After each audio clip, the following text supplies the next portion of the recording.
Friends എല്ലാവർക്കും മറ്റൊരു പുതിയ വീഡിയോയിലേക്ക് സ്വാഗതം. It's me Akhil Satheesh and welcome to Akhil Satheesh world. ഒരുപാട് വിദ്യാർത്ഥികൾ നമ്മളോട് ചോദിക്കുകയാണ്, അല്ലെങ്കിൽ സാറേ ടെൻഷൻ അടിച്ച് ചാവുന്നു, എന്താണ് ചെയ്യേണ്ടത്, നാട് വിടണോ, അല്ലെങ്കിൽ SSLC +2 മാർക്ക് എപ്പോൾ വരും, എപ്പോഴാണ് ഇനി റിസൾട്ട് വരാൻ പോകുന്നത്? രണ്ട് കൂട്ടർക്കും പ്രധാനപ്പെട്ട ഈ മാർക്ക് കിട്ടി അഡ്മിഷൻ കിട്ടുന്നതൊന്നും അല്ല അവർ ചിന്തിക്കുന്നത്.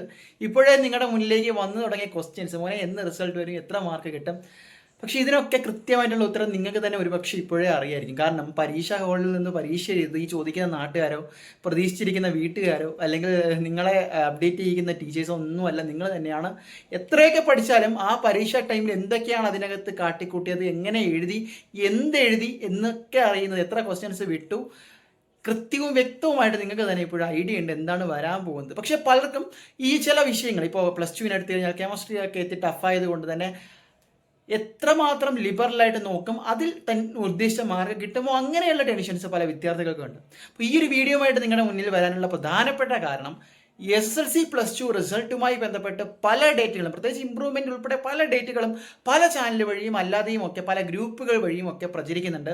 എന്താണ് ഇതിൻ്റെ സത്യാവസ്ഥ, നിങ്ങൾക്ക് എപ്പോൾ ഇതുമായി ബന്ധപ്പെട്ട ഒരു അപ്ഡേറ്റ്, അല്ലെങ്കിൽ ഇപ്പോൾ നമുക്ക് എപ്പോൾ ഈ ഒരു റിസൾട്ടുമായി ബന്ധപ്പെട്ട കൃത്യമായിട്ടുള്ള ഒരു ഡേറ്റ് പ്രതീക്ഷിക്കാം എന്നൊക്കെയുള്ള വാർത്തകളും അതുമായി ബന്ധപ്പെട്ട ഏറ്റവും പുതിയ അപ്ഡേറ്റുകളാണ്. അപ്പോൾ തീർച്ചയായിട്ടും വീഡിയോ മുഴുവനായും കാണുക. ഇനി നിങ്ങളൊന്ന് ലൈക്ക് ചെയ്യുക, കാരണം ലൈക്ക് ചെയ്താൽ മാത്രമാണ് ഈ വീഡിയോ മറ്റ് ഇത്തരത്തിൽ റിസൾട്ട് വാർത്തകളുമായി ബന്ധപ്പെട്ട അപ്ഡേറ്റ് കാത്തിരിക്കുന്ന നിങ്ങളെപ്പോലുള്ള മറ്റ് വിദ്യാർത്ഥികളിലേക്ക്, നിങ്ങളുടെ കൂട്ടുകാരിലേക്ക് ഇത് എത്തുകയുള്ളൂ. അപ്പോൾ ലൈക്ക് ചെയ്യുക, അത് മടിക്കരുത്, മടിക്കില്ല.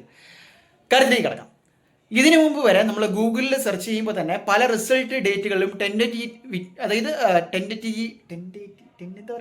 ടെൻറ്റേറ്റീവ് ആയിട്ടാണ് അതെ ആണ് നമ്മൾ പ്രതീക്ഷിച്ചുകൊണ്ടിരുന്നത്. സോറി കേട്ടോ, ക്ഷമിക്കണം.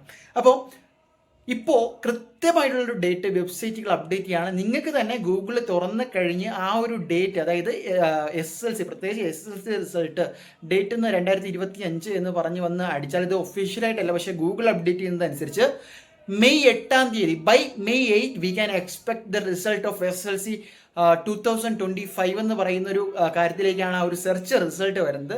അതുപോലെ തന്നെ May 8 അല്ലെങ്കിൽ അതിനും ആ ഒരു വീക്കിലാണ്, May 1 വീക്കിനോടകത്ത് SSLC റിസൾട്ട് വന്നാൽ അപ്പോൾ തന്നെ നമുക്ക് +2 റിസൾട്ടും പ്രതീക്ഷിക്കാം. കഴിഞ്ഞ വർഷത്തേക്ക് ഒരു ട്രെൻഡ് അനുസരിച്ചാൽ ഏകദേശം നമുക്ക് അടുപ്പിച്ച് തന്നെ SSLC +2 രണ്ടിൻ്റെയും റിസൾട്ട് പ്രതീക്ഷിക്കാം. അപ്പോൾ നേരത്തെ വരുന്നത് കൊണ്ട് തന്നെ അതിൻ്റെ അഡ്മിഷനുമായി ബന്ധപ്പെട്ട ഒരു കാര്യവും നമുക്ക് എന്തായാലും സേവ് ചെയ്യാം. അതായത് പ്രത്യേകിച്ച് അതിനുള്ള മുൻകരുതൽ എടുത്തുകൊണ്ട് മറ്റ് സർട്ടിഫിക്കറ്റുകൾ, കാറ്റഗറി സർട്ടിഫിക്കറ്റ്, ക്ലബ്ബ് സർട്ടിഫിക്കറ്റ് എല്ലാം ഉൾപ്പെടുത്തിക്കൊണ്ട് കൃത്യമായിട്ട് ഐഡിയോട് കൂടി നമുക്ക് നേരത്തെ തന്നെ അലോട്ട്മെൻറ്റുകളെയും അഡ്മിഷൻ പ്രൊസീജിയേഴ്സിനെയും മുന്നോട്ട് തന്നെ പോകാം. അപ്പോൾ ഈ ഒരു ഡേറ്റ് ഇപ്പോൾ ഗൂഗിൾ അപ്ഡേറ്റ് ചെയ്യുന്ന, വെബ്സൈറ്റ് അപ്ഡേറ്റ് ചെയ്യുന്ന ഒരു ഡേറ്റാണ്. ഒഫീഷ്യലായിട്ടൊരു കൺഫർമേഷൻ വരേണ്ടതുണ്ട്. പക്ഷേ കഴിഞ്ഞ വർഷത്തേക്ക് എടുത്ത് നോക്കിക്കഴിഞ്ഞാൽ ഇത്തരം ഒരു അപ്ഡേറ്റിൽ നിന്ന് വലിയ വ്യത്യാസം വന്നിട്ടില്ല. പിന്നീട് ഗവൺമെൻറ് വിദ്യാഭ്യാസ വകുപ്പ് ഒഫീഷ്യലി പറയുന്നതും കാത്തിരിക്കാൻ. നിങ്ങളുടെ അഭിപ്രായങ്ങളും നിങ്ങളുടെ ചിന്തകളും നിങ്ങളുടെ ടെൻഷനുകളും ഒക്കെ ഷെയർ ചെയ്യാൻ ഈ കമൻറ്റ് ബോക്സ് തുറന്നു കിടക്കുകയാണ്. മടിക്കരുത്. ബൈ.